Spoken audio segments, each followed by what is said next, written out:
भगवत गीता के नाम कुछ पल हर शाम चैनल में यह अनाम आवाज़ एक बार फिर आप सबों का स्वागत और अभिनंदन करती है।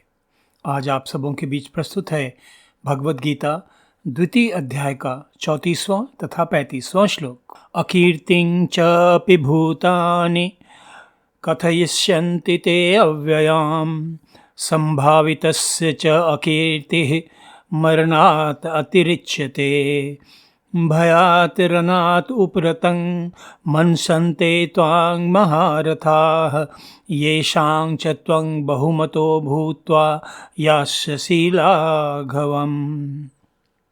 इन श्लोकों के अर्थ इस प्रकार हैं। हे अर्जुन, तथा सब लोग तेरी बहुत काल तक रहने वाली अपकीर्ति का भी कथन करेंगे और माननीय पुरुष के लिए तो अपकीर्ति मरण से भी बढ़कर है। और जिनकी दृष्टि में तू पहले बहुत सम्मानित था, अब उनकी दृष्टि में तू हीनता, लघुता को प्राप्त होगा। वे महारथी तुझे भय के कारण युद्ध से भागा हुआ मानेंगे। साथियों, जितनी गहरी अर्जुन की किंग कर्तव्य विमूढ़ता तथा हताशा की स्थिति है, उससे कहीं बहुत अधिक गहरा तथा दृढ़ श्री कृष्ण का संकल्प है। अर्जुन को उसकी कायरतापूर्ण विक्षिप्त मनोदशा से निकालकर उसे अपने पूरे युद्ध कौशल से, पराक्रम से युद्ध करने के लिए फिर से तैयार करना।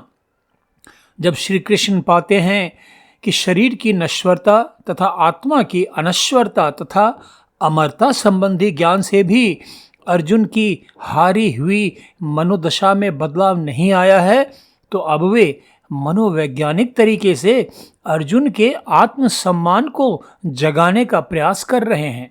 अर्जुन एक ऐसा अति विशिष्ट पराक्रमी योद्धा है जिसकी ख्याति चारों दिशाओं में है, किंतु असामयिक अति भावुकता के कारण अर्जुन का इस प्रकार का आचरण कायरतापूर्ण तथा हास्यास्पद है। इसलिए श्री कृष्ण अर्जुन के सोए हुए आत्मसम्मान की भावना को कुरेद कुरेद कर जगाने का प्रयास कर रहे हैं। श्री कृष्ण तो अर्जुन के बाल सखा भी रहे हैं, इसलिए वे अर्जुन की सभी क्षमताओं से भली भांति परिचित हैं। इसी कारण से वे अब मनोवैज्ञानिक तरीके से अर्जुन को उसकी ख्याति तथा कीर्ति नष्ट होने की बातें करते हुए कहते हैं कि उस जैसे पराक्रमी तथा विख्यात योद्धा के इस प्रकार के कायरतापूर्ण आचरण की चर्चा लोग न जाने कितने समय तक करते रहेंगे, और अर्जुन जैसे विशिष्ट व्यक्ति के लिए इस प्रकार की संभावित अकीर्ति तो मृत्यु से भी अधिक भयावह है। साथियों, इतना ही नहीं, श्री कृष्ण अर्जुन के सोए हुए आत्मसम्मान की भावना को जगाने के लिए उससे कहते हैं कि शत्रु पक्ष के महारथी लोग यह कहकर उसका मजाक उड़ाएंगे कि अर्जुन तो डरकर युद्ध से भाग खड़ा हुआ। इस प्रकार जिन लोगों की नज़र में अब तक वह एक महापराक्रमी विख्यात योद्धा था, वही लोग अब उसका मजाक उड़ाएंगे और इस प्रकार उसका सारा यश, सारी ख्याति, सारी कीर्ति नष्ट हो जाएगी। साथियों, इस प्रकार हम देखते हैं कि अर्जुन के बाल सखा तथा अब गुरु के रूप में योगेश्वर श्री कृष्ण अर्जुन के युद्ध नहीं करने के निर्णय को स्पष्ट रूप से विवेकहीन तथा उपहासप्रद बताते हुए उससे साफ शब्दों में कहते हैं कि वह इस कायरतापूर्ण तथा हास्यास्पद मानसिक स्थिति से अपने आप को उबारे और युद्ध के लिए तैयार हो जाए। श्री कृष्ण अर्जुन की इस मनोदशा के प्रति तो कोई सहानुभूति नहीं दिखाते हैं और उसे कहते हैं कि अगर उसे यह लगता है कि भले ही लोग उसके अपयश की बातें लंबे समय तक करते रहें, लेकिन युद्ध से पीछे हटकर उसकी जान तो बच जाएगी, तो उसके लिए यानी अर्जुन के लिए ऐसे जीवन से कहीं बहुत अधिक अच्छा है युद्ध करते हुए मारा जाना, क्योंकि अकीर्ति भरे जीवन से मृत्यु कहीं अधिक अच्छी है। इस प्रकार श्री कृष्ण के विचार बिल्कुल स्पष्ट हैं। अर्जुन को युद्ध करना ही चाहिए, भले ही उसके दिव्य धनुष गांडीव से निकले बाणों से पूज्य पितामह भीष्म तथा श्रद्धेय गुरु द्रोण मारे भी जाए तो कोई बात नहीं। इस धर्म में शत्रु पक्ष को मारकर वह पाप का भागी नहीं होगा। साथियों, यह तो जग जाहिर है कि संघर्ष से पलायन करने वालों को समाज में नीची नज़र से देखा जाता है, उनकी मान प्रतिष्ठा धूल में मिल जाती है। आत्मग्लानि तथा लोगों द्वारा उपहास का पात्र बन जाने के कारण वे जीते जी भी मरे हुए के ही समान होते हैं। ठीक ही तो कहा है, मान सहित विष खाए के शंभु भये जगदीश, बिना मान अमृत पिए राहु कटायो शीश। मान तो सचमुच मनुष्य की अनमोल निधि है, जिसकी क्षति मृत्यु से भी अधिक कष्टदायी होती है। साथियों, हम साधारण जगजीव भगवत गीता के इस प्रसंग से क्या सीख सकते हैं?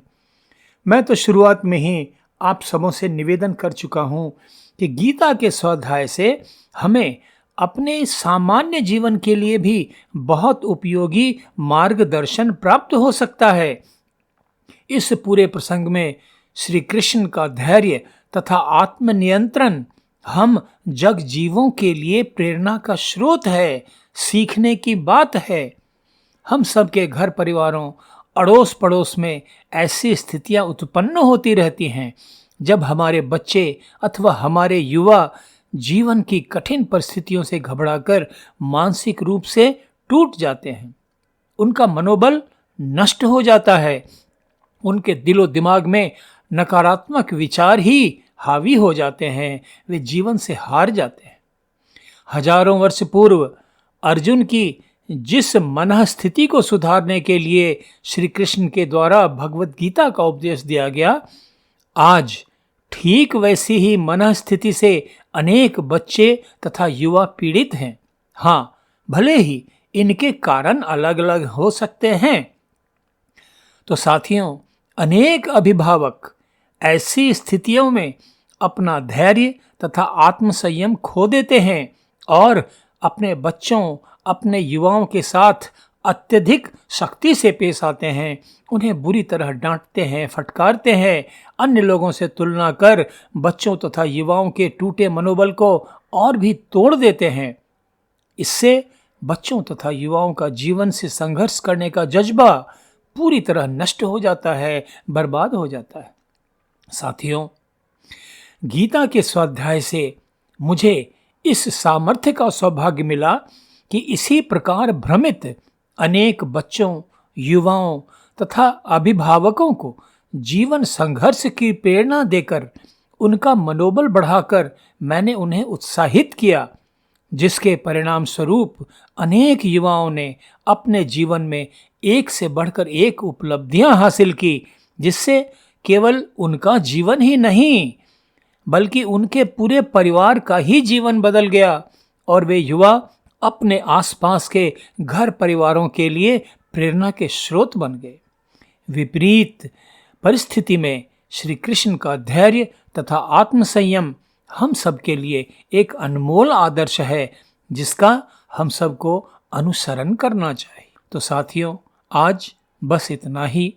भगवत गीता द्वितीय अध्याय के अगले श्लोकों के साथ कल फिर आप सबों के बीच उपस्थित होऊंगा।